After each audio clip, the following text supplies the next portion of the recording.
सबसे पहले तो मैं भारतीय जनता पार्टी के राष्ट्रीय अध्यक्ष जो पिछले कल जिनको दायित्व दिया गया नितिन नवीन जी को बहुत बहुत बधाई देता हूं। देवभूमि हिमाचल प्रदेश की ओर से, हिमाचल प्रदेश के सभी कार्यकर्ताओं की ओर से, और निश्चित रूप से हम सब के लिए ये बहुत बड़ी सौभाग्य की बात है ये कि एक नौजवान अध्यक्ष पार्टी को मिले। आज तक के इतिहास के सबसे कम उम्र के राष्ट्रीय अध्यक्ष नितिन नवीन जी बने और ये भारतीय जनता पार्टी में ही संभव है, जहां एक सामान्य कार्यकर्ता को आगे बढ़ करके पार्टी का नेतृत्व करने का, यानी कि पार्टी के अध्यक्ष बनने का भी अवसर मिलता है और पार्टी के अलग अलग दायित्व में काम करने का अवसर प्राप्त होता है। दूसरे दलों में शायद ये संभव नहीं है इस तरह से, और इसके लिए मैं देश के यशस्वी प्रधानमंत्री नरेंद्र मोदी जी को भी बहुत बधाई देता हूं, उनके इस फैसले का अभिनंदन करता हूं। और हमारे लिए खुशी की बात है कि हिमाचल प्रदेश से संबंध रखने वाले पार्टी के हमारे राष्ट्रीय अध्यक्ष जगत प्रकाश नड्डा जी ने अपना अध्यक्ष का कार्यकाल पूरा किया। छोटा प्रदेश हिमाचल, लेकिन उसके बावजूद भी बड़ी जिम्मेवारी उन्होंने जिस प्रकार से निभाई और लगातार एक नहीं अनेकों राज्य में भारतीय जनता पार्टी की जीत उनकी अध्यक्षता में हुई, लोकसभा में जीत हुई। तो सौभाग्य की बात हम सब लोगों के लिए ये भी है कि हिमाचल प्रदेश का भी सम्मान ऊंचा हुआ है।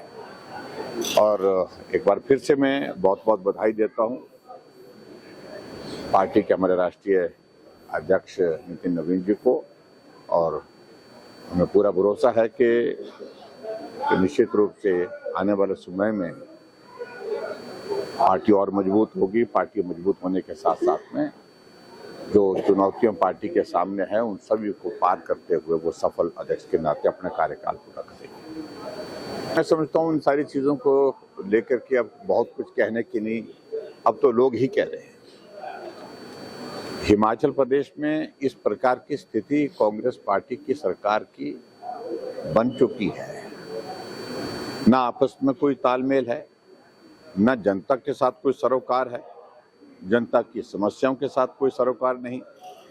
ऐसी स्थिति में मैं यही कहूंगा कि सिर्फ और सिर्फ अपना कार्यकाल पूरा करने की दिशा में ये प्रयत्न कर रहे हैं कांग्रेस के लोग, कांग्रेस की सरकार, और विशेष तौर से मुख्यमंत्री के कामकाज के तौर तरीके पर जब उप मुख्यमंत्री ही प्रश्न चिन्ह खड़ा कर रहे हैं, उनके वरिष्ठ मंत्री जो है कमरे के अंदर नहीं सार्वजनिक रूप में मीडिया में प्रश्न चिन्ह खड़े कर रहे हैं, तो इससे अंदाजा लगा सकता है कि सरकार में चल क्या रहा है। सर, कहीं ना कहीं चिट्टे को लेकर जो है मुख्यमंत्री बहुत आक्रामक है, तो विपक्ष क्या कर रहा है? देखिए, इसमें चिट्टे के खिलाफ लड़ाई लड़ने के लिए हम सब लोग इकट्ठा हैं। उसमें हमने भी कहा है कि ये आपकी ही लड़ाई नहीं है, पूरे हिमाचल प्रदेश की जनता की भी लड़ाई है और विपक्ष उसमें साथ है। क्या सर भाजपा अपने लेवल पर भी कुछ कर रही है? निश्चित रूप से हम लोग कर रहे हैं कार्यक्रम। मैंने अपने विधानसभा क्षेत्र में राज्यपाल महोदय जी का बहुत बड़ा कार्यक्रम किया जिसपे अवेयरनेस का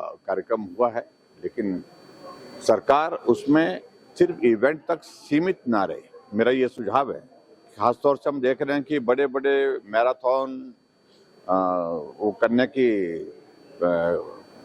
बातें कर रहे हैं, बड़े बड़े आयोजन करने से, उससे ठीक है एक आधा कार्यक्रम हो, लेकिन सही मायने में चिट्टा कितना खतरनाक जिंदगी के लिए है, आने वाली जनरेशन के लिए है, इस सारी बात को लेकर के जो कैंपेन करने की आवश्यकता, जो बात करने की आवश्यकता जहां जिस रूप में है वो करना चाहिए। मुझे लगता है ये इस तरह से वॉकथॉन करके आप मैराथन करके जो है वो एक सिर्फ एक इवेंट क्रिएट कर सकते हैं, लेकिन इसमें जानकारी नीचे तक नहीं जा पाती है। कि चुनाव को लेकर के हम पहले दिन से कह रहे थे कि चुनाव समय पर होने चाहिए, कोई वजह नहीं बनती है, और जो डिजास्टर एक्ट हिमाचल प्रदेश में लगा के रखा है और सही मायने में डिजास्टर के प्रभावित इलाके में काम तो हो नहीं रहा है।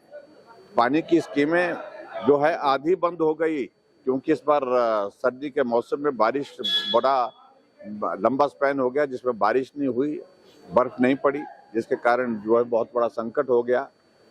सड़कें जो टूटी हुई वो टूटी हुई हैं, लेकिन उसके बावजूद भी उस पर कोई काम नहीं हो पा रहा। लेकिन सिर्फ एक ही बात को लेकर के डिजास्टर एक्ट का हवाला दिया जा रहा है कि हिमाचल प्रदेश में पंचायत के चुनाव को टालने का एक रास्ता, एक जरिया निकल पाए, तो ये मैं समझता हूँ उचित नहीं है। पंचायत के चुनाव समय पर होने चाहिए। जनता पार्टी के प्रदेश नेतृत्व ने एक फैसला लिया था जिसमें चारों लोकसभा क्षेत्र में पार्टी के हम सब लोग जो है वो प्रवास करें, जिसमें शिमला पार्लियामेंट्री कॉन्स्टिट्यूंसी में हमारे प्रभारी श्रीकांत शर्मा जी प्रवास करेंगे। हमीरपुर पार्लियामेंट्री कॉन्स्टिट्यूंसी में हमारी पार्टी के सह प्रभारी संजय टंडन जी और संगठन मंत्री सिद्धार्थन जी प्रवास करेंगे सभी विधानसभा क्षेत्र का। और मंडी पार्लियामेंट में पार्टी के प्रदेश अध्यक्ष डॉक्टर राजीव बिंदल जी करेंगे और कांगड़ा पार्लियामेंट्री कॉन्स्टिट्यूंसी में मैं करूंगा। तो मैं अपने प्रवास की शुरुआत कर रहा हूं। एक आदि विधानसभा क्षेत्र में पहले भी कर चुका हूं, लेकिन उसके बाद नूरपुर में जाना हुआ था, देहरा में जाना हुआ था, लेकिन अब उसके बाद आज से मेरा 3 दिन का यहाँ कांगड़ा पार्लियामेंट कॉन्स्टिट्यूंसी का जो है वो प्रवास है, जहां संगठन के कार्यकर्ताओं के साथ मिलना होगा। Thank you. जय श्री राम, जय श्री राम, जय श्री राम। स्वागत है जी, स्वागत है। जय राम जी का स्वागत है।